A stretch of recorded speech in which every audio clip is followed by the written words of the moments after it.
Gamit nga pala namin yung mga dating kabayan, mga sinanong kabayan dito, ha? Nakapon na mo 1,000. Hindi. 700. Hindi. Patuloy ba? Yung dating German. Dami niya. Hindi, yung sa amin, yung German, tsaka isang taong. Yung pagiging hospitality ng kabayan, napakita nyo, ha? Kumare. Ingatan natin lahat ng guest natin, mapamiyembro ng Guardians, mapamiyembro ng PHMI, ng Fords, ng Prad, darating yan. Sila ka kaibigan ko yung mga head. Actually, wala si Friend Dragon, nasa Amerika. Asawa niya nakausap ko. Huwag na kayo magtaka kung lahat ng head dito sa buong Laguna, nakilala ko dahil magkakasama kami sa panahon ng eleksyon. Isa ako sa Tumoyong head at nakilala ko sila. Yung Port Cluster nga pala. Huwag yung Cavite bro, yung ano yun. Yung Cavite, sila Kuya Chairman Dingdong Reyes, darating. At saka Provincial Chairman, maraming taga-Cabiting kabayan ang darating, ha? Expected na natin yan. Dahil darating yung taga-Provincial, ibig sabihin, maraming kalayon. Ang Cavite, Provincial, darating. Ang Tres Matras Chairman ng kabayan, darating. Ang Muntinlupa, darating. JMA, darating. Yan sa Jose, kabayan. Marami tayong guest na kabayan na ngayon yun lang makikita sa Sita si Kuya ngayon yun lang darating din. Si Cesar na alagin ni Rosalo ni Atito Nervi. Darating kasama si Mark Arciato. Darating yun, ha?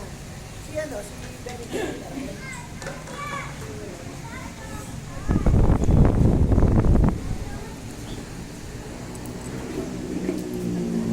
Hello, brother! Press! Ano? Nakikita na yung mga mananakit. Hello?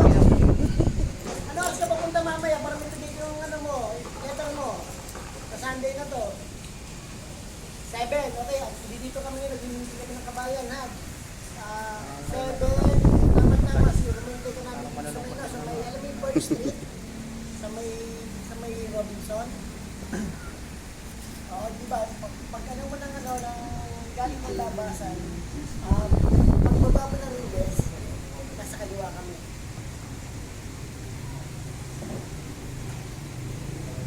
Mamaya, ha? Para makilala mo na rin yung mga bagong miyembro natin na press, ha? Okay, see you. Okay, ingatan niyo sa biyahe. Bye-bye. God bless. Alam niyo.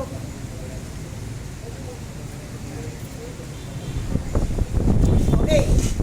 Tama-tama, dito na tayo. Magpapa-election na tayo ngayon. Okay ba? Oh, tapatin ko na kayo. Although na itong election na to, magpapalit lang tayo at pagbobotohan nyo ang mga butas na officer.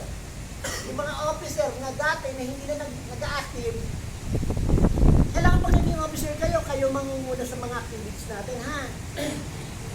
Gusto ko mangyari, kaya tayo magpapa-election, yung mga kulang na officer, para mabuo yung officialist natin. Unang-una, hindi na tayo magbobotohan ng chairman at vice chairman. Secretary, treasurer, yung muna doon. Tapos, ano pa ba? BOD, tatlo lang. Grievance. Meron tayong ano din. Pagbobotohan natin yung ano mo. Yung, Huli ka ba? team leader, statement lang ang team leader.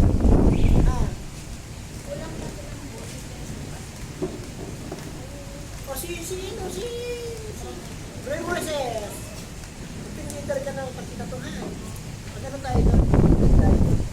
Para at least kahit paano, yung pagiging head mo, Kasi kapag nagkaroon ka doon ng kabayan sa Pasita Tunay, ikaw ang head, lalo ka nilang yayakapin. Kasi nasa ano ka na eh, nasa law enforcement ka na. Hindi ka na yung sa homeowner lang. Pag homeowner, kapag presidente ka homeowner, ang nasasakupan mo, yung ka lang, doon ka lang. Kung ito yung village nyo, ilang pirasong bahay lang yan,